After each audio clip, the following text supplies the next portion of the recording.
Bismillahirrahmanirrahim. Başka bir ayeti kerimede munday deb aytiladi.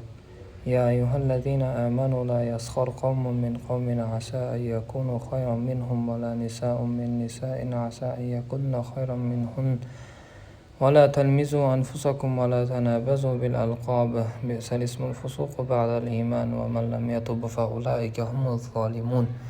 O iman keltirgenler, bir qavm başqaсын masqara qılbaсын. Мүмкін ошол маскара кылынган коом булардан жакшыраактыр. Жана аялдар да башка аялдарды маскара кылышпасын. Мүмкін алар булардан жакшыраактыр. Жана өзүңүздү өзүңүз мазак кылбаңыз. Бири-бириңерге лакап койбогула. Хужрат сүрөсү 11-аят. Албетте өзгөлөрдү маскара кылуу, адамдарды шылдыңдап сүйлөө, алардын көңүлүн оорутуу жаман адат болуп, коом мүчөлөрү арасындагы өз ара мамилелердин бузулуусуна себеп болот. 8. Артыкча мактоо. Артыкча жана орунсуз мактоо кошоматчылык. Бир мансап же пайда максатында адамдардын жүзүнө мактоочу негизи жок, акыйкатка тескери жана батыл туура эмес нерсени үгүттөөчү киши маддах, артыкча мактоочу деп аталат. Хадисте келишинче, бир киши Усман радыйаллаху анхуну мактаганда, сахаба Мигдад ибн Асвад радыйаллаху анху мактап турган адамдын жүзүнө топурак чачып жиберген. Усман, бул эмне кылганыңыз деп сураганда, Мигдад мындай деген: Расулуллах саллаллаху алейхи вассаламдын эгер мактоочуларды көрсөңөр, алардын жүзүнө топурак чачкыла дегенин укканмын. Имам Муслим риваят кылган.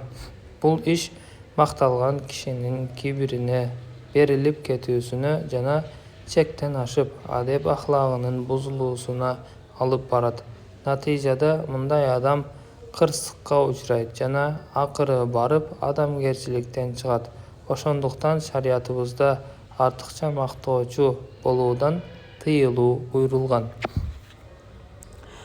عن أبي موسى رضي الله عنه قال سمع النبي صلى الله عليه وسلم رجلا يثني على رجل ويطريه في المدحة فقال أهلكتم أو قطعتم ظهر الرجل رواه الشيخان.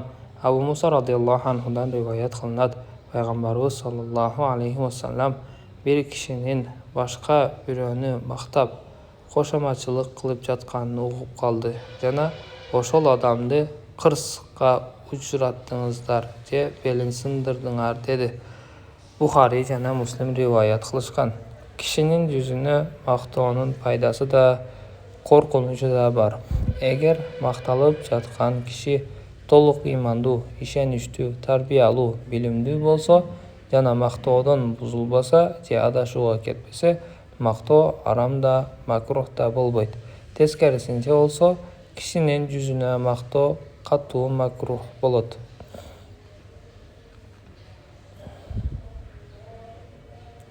Сүннөткө ылайык, эгер бир кишини мактоого туура келип калса, ал ушундай артыкчалыктарга ээ болсо керек деп ойлоймун. Эгер ал ошол сыпаттарга ээ болсо, ага кепилдик кылуучу Аллахтын алдында бир да киши айыпсыз эмес деп айтуу керек. Адамдар даражаларына карап мактоону түрдүүчө кабыл кылышат. Илимсиз кишилер мактоодон сүйүнүп, курсант болушат. Мактоочу айтып жаткан артыкчалыктар өздөрүндө бар экенине сыймыктанып, текеберленишет. Мактоочуну өздөрүнө дос тутушат. Абыттар, көп кошумча ибадат кылуучулар мактоодон мүмкүнчүлүктүн барынча качууга, алыс болууга аракет кылышат. Ал ээлеп албоосу үчүн жүрөктөрүн күзөтүүгө алышат. Арифтер, Аллахка жакын пенделер болсо, мындай абалдарда эгер Аллах айыптарымды бекитпегенде, адамдар жалаң артыкчылыгымды көрүп, мени мактабайт эле демек. Бул мактоолор Аллахка тийиштүү деп пикир кылат. жана бардык мактоолорду Роббисине арнайт. 9. Сөзгө этибарсыздык. Аллах Таалага ишенимге, диний таалиматтарга тийиштүү сөз жана кептерди этибарсыздык кылып, бузуп сүйлөө дагы чоң апаат саналат. Мындан капырлык, шерик келтирүү жана күнөө боло турган кептер айтылып калуусу мүмкүн. Уламалардын көз карашында инсандардын көп сөздөрү күпүрдөн турат.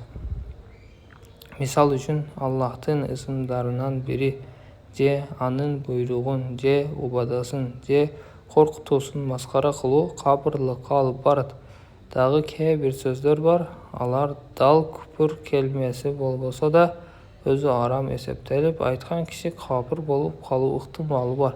Мисалы, бир кишиге тамакты оң колуңда же, бул сүннөт деп айтылса, сүннөт болсо да оң колдо жебеймин деп айтуу сыяктуу.